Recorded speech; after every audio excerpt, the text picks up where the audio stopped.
Everyone welcome to GK hub. Okay అండి, yesterday మనము horizontal base మీద ఏదైతే ఈ వాల్యూ కనిపిస్తుందో దీన్ని రెసిస్టెన్స్గా ఫైండ్ అవుట్ చేసాము.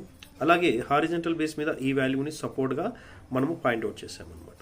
సో ఏదైతే గ్రీన్ కలర్ కనిపిస్తుంది ఈ వాల్యూ. ఓకే, సో ఎవ్రీడే కూడా మనం ఏం చేస్తామంటే నెక్స్ట్ డేకి కావాల్సిన ప్రిడిక్షన్ క్లారిటీగా ఉన్నప్పుడే మీరు ఎక్కడ కాల్ తీసుకోవాలి, ఎక్కడ పుట్ తీసుకోవాలనే విషయం ఉంటుంది. ఏదైతే బ్లూ కలర్లో ఇప్పుడు లైన్ కనిపిస్తుందో మార్నింగ్ లైవ్లో కూడా మీకు ఈ విషయం ఎక్స్ప్లెయిన్ చేసామన్నమాట. ఇది ట్రెండ్ లైన్ బేస్ మీద ఏమవుతుంది, సపోర్ట్ అవుతుంది.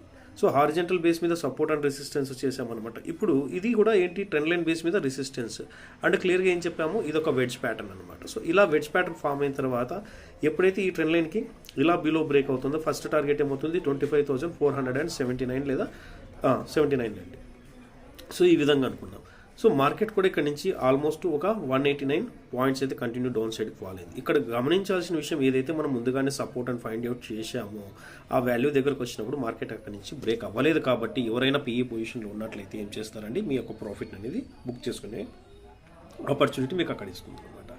సో ఈ విధంగా ఎవ్రీడే మీరు ట్రేడ్ చేయాలంటే ఖచ్చితంగా మీకు తెలియాల్సింది రేపటికి ఇంపార్టెంట్ సపోర్ట్ అండ్ రెసిస్టెన్స్. రేపటికి ఈ ట్రెండ్ లైన్ కూడా గమనించండి. ఇదే ట్రెండ్ లైన్ మనకు రేపటికి ఏమవుతుంది, మేకార్ బ్రేక్ జోన్ అవుతుంది. అలాగే నెక్స్ట్ మేకార్ బ్రేక్ జోన్ ఏమవుతుంది, ఈ వాల్యూ అవుతుంది. దీని ఎబో సస్టైన్ అయితే అప్ ట్రెండ్ చూస్తారు, దీని బిలో సస్టైన్ అయితే డౌన్ ట్రెండ్ చూస్తారనమాట.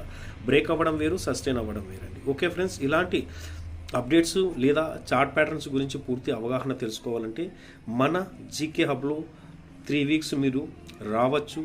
లైవ్లో ఈ విధంగా ప్యాటర్న్స్ అన్నిటిని ఎలా అప్లై చేయాలని నేర్చుకోవచ్చు. థ్యాంక్ యూ ఫ్రెండ్స్, జై హింద్.